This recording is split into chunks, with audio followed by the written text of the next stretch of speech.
Donald Trump is having a disastrous Monday morning after Marjorie Taylor Greene was on 60 Minutes on Sunday talking about how Donald Trump has betrayed the MAGA movement and the America First movement.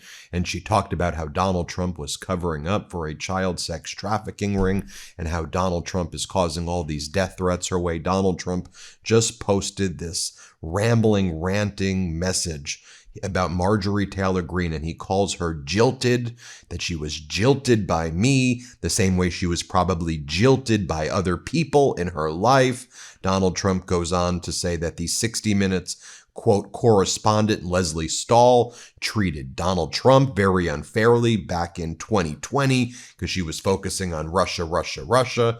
Even though Donald Trump right now is parroting Russian talking points and laundering Russian surrender plans to Ukraine. He's upset at her for saying that in 2020. Then Donald Trump says that the thing that makes him so angry, he says, is that the new ownership of 60 Minutes, Paramount, would even allow a show like this to air. And he said they're no better than the old ownership who just paid me millions of dollars for fake reporting. He says, P.S. I hereby demand a complete and total apology, though far too late to be meaningful, from Lesley Stahl and 60 Minutes for her incorrect and libelous statements about Hunter's laptop, DJT. And he goes on to say, Marjorie Taylor Brown, Greene turns to Brown under stress. And when bad, she was jilted. Not the first time in her life that she was jilted. While the American people are struggling right now, while people are living paycheck to paycheck and some people aren't getting paychecks at all, while people are being psychologically tortured under this disastrous Trump economy, while people's health care is being ripped away and we're 2 weeks away from the Affordable Care Act subsidies officially just being bye-bye unless emergency action is taken. We're probably already too late. I mean, people are seeing the cost at the exchanges of these Affordable Care Act plans. This is what Donald Trump is doing. Just a reminder, folks, before I continue, the MeidasTouch Network YouTube channel, we're on our way to 6 million subscribers.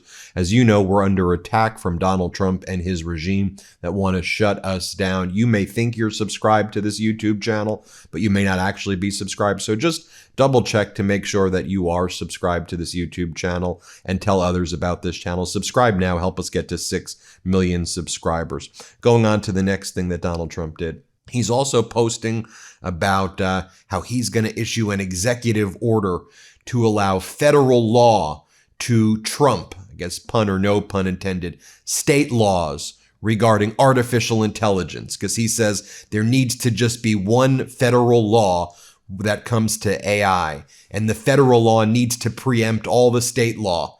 Well, guess what, Donald? An executive order is not a law. If Congress wanted to do that, there's a National Defense Authorization Act that's 3,000 plus pages that's circulating. They could have put it in there. But y'all were telling people states' rights, states' rights. And now when it comes to an issue like AI, which is going to be, and already is, displacing the jobs of tens of millions and potentially hundreds of millions of Americans in the future, and also tens of millions of Americans right now, when it comes to these data centers that are being that are coming up in all these different locations, harming the environment and taking away energy from households and causing energy prices to skyrocket. Yeah, this is actually a fundamental issue where people in states don't want you dictating that agenda, especially with a zero regulation and allowing AI to destroy people's lives and these data centers to destroy people's communities. But Trump says he's going to do an executive order. No, you do what's called a law. You go through the House, you go through the Senate, you control both. So tough guy, why don't you try to do it that way? Because your executive order has no force and effect at all about anything. Also this morning, hat tip to our friends at ProPublica. They are doing such great work. So they uncovered that Donald Trump, this shouldn't be a shocker considering that he's been found criminally liable for engaging in records-related fraud, 34 felony counts, considering he was found civilly liable for fraud for inflating and deflating the valuations of his properties. Well, ProPublica now has also found that Trump's own mortgages match his description of what he considers mortgage fraud, where he's weaponized the Department of Justice to go after his political opponents like New York Attorney General Letitia James and Senator Schiff and Congressmember Swalwell, who's running for governor of California. And here is what the ProPublica article says. First off, they said they tried to call Trump for a statement and he hung up on them when they asked about these two properties, this luxurious Bermuda-style home right by Mar-a-Lago. I'll just read it from you what they say here. They said, for months, the Trump regime, they said administration, but I call them regime, has been accusing its political enemies of mortgage fraud for claiming more than one primary residence. But years earlier, Trump did the very thing he's accusing his enemies of doing. In 1993, Trump signed a mortgage for a Bermuda-style home in Palm Beach, Florida, pledging that it would be his principal residence. Just 7 weeks later, he got another mortgage for a 7-bedroom marble-floored neighboring property, attesting that it would be his principal residence also. In reality, Trump was a New Yorker. These were not his principal residences at all. And then the real estate agent, the wife of who is a business partner of the real estate agent, said, yep, they were rentals from the beginning. Trump never lived there. So Donald Trump just accusing people of all the things that he is actually the one doing. I want to mention this as well. This is getting a lot of attention and it needs more attention, especially with the news today. So you probably know about Netflix making the offer to acquire Warner Brothers, and CNN would be part of that, as well. And lots of people, of course, are very critical and nervous about the biggest streamer buying Warner Brothers, what that means for the film industry, antitrust concerns. And we're already seeing massive consolidations, of course, across the media landscape in ways that, frankly, our antitrust laws should not allow to occur.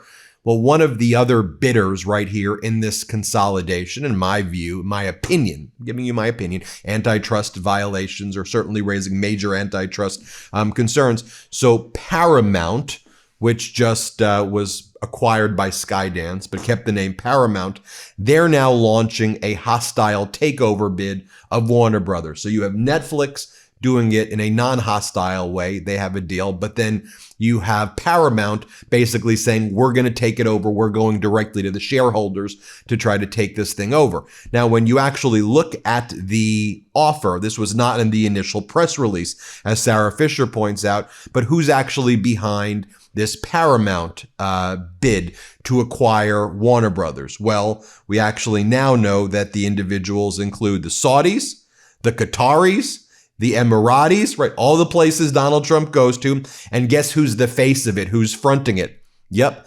Jared Kushner's affinity partners. That same group basically scooped up Electronic Arts, EA Sports, EA, all of the video game industry and entertainment's now basically owned by the Saudis and the Emiratis and this Kushner team as well. But now they're the ones who want to control Warner Brothers. And Kushner is the face of it. As Carl Bode says, Kushner's involvement was not mentioned in Paramount's press release on Monday morning about its $108 billion bid, nor were the participating sovereign wealth funds from Saudi Arabia, Abu Dhabi, and Qatar. As David Rothschild says, Paramount's entire sales pitch is the U.S. government will do our bidding, and they are playing the president's son-in-law. Trump's family's corruption is magnitudes more than anything else in U.S. history.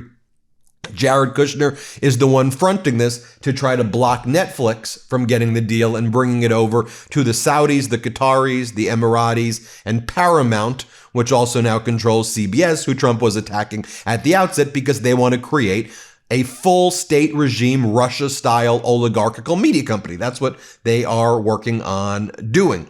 All right, so with all of this going on, what's the Trump regime's message to the American people? Well, you have Kevin Hassett right here saying the following. Let's say he goes, here's his message to the American people. Let's play this right here. He's in the White House. It may not have caused it, but the buck stops with whoever's in the White House right now in terms of how people are feeling. there's a huge amount of positive news that the president is going to be breaking this week about the economy. You know, we've got a person who actually approached the studio with me, walked with me, who's tracking the openings, the groundbreakings for the new factories that are, you know, in the trillions of dollars of announcements that the president's been making. And we're up to almost 30 of those that actually the groundbreakings have happened. And so there's a lot of positive news that's positive for people's jobs, for people's incomes, and for inflation. And President Trump is just going to go out there and remind people. Now, I want to show you what Dan Mauser was saying. Just a reminder, make sure you subscribe to the MeidasTouch YouTube channel. We're on our way to 6 million subscribers, thanks to you. So please subscribe if you can. You may think you're subscribed, but you're not. Here's MAGA Republican Congress member Dan Mauser on Trump's economic message. Let's play this clip. So waste, abuse, and fraud is being reined in. So all of that is going to contribute to a surge. Takes a little bit of time, but the president is the best at expressing and providing that patriotic hope that has real results. Now, you see them saying that like, oh, well, everybody's doing great. The economy's thriving. We know that's not the case. I mean, I want to just show you some additional data points right here.